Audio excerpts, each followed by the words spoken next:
मुंबई अहमदाबाद राष्ट्रीय महामार्गावर अपघातांची मालिका दिवसेंदिवस वाढत असून आज शुक्रवारी 8 मेला दुपारी 12च्या सुमारास हालोली परिसरात आणखी एक गंभीर अपघात घडला। मुंबईच्या दिशेने निघालेल्या ट्रकच्या चालकाचा वाहनावरील ताबा सुटल्याने ट्रक रस्त्याच्या कडेला जाऊन पलटी झाला।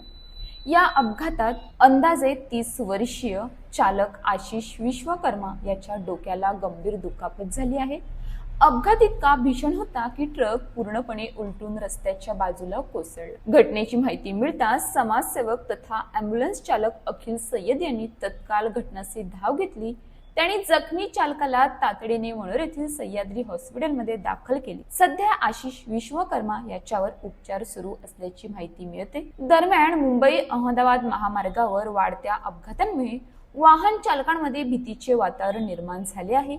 वेग मर्यादा ओलांडणे, चालकाचा थकवा, निष्काळजीपणे वाहन चालवणे आणि महामार्गावरील वाढती वाहतूक ही अपघाताची प्रमुख कारणे असल्याचे बोलले जात आहे। प्रशासनाने या गंभीर समस्येकडे लक्ष देऊन तातडीने सुरक्षा उपाययोजना कराव्यात अशी मागणी नागरिकांकडून होत आहे। वेग काही क्षणाचा आनंद देतो, पण निष्काळजीपणा संपूर्ण आयुष्य उद्ध्वस्त करू शकतो।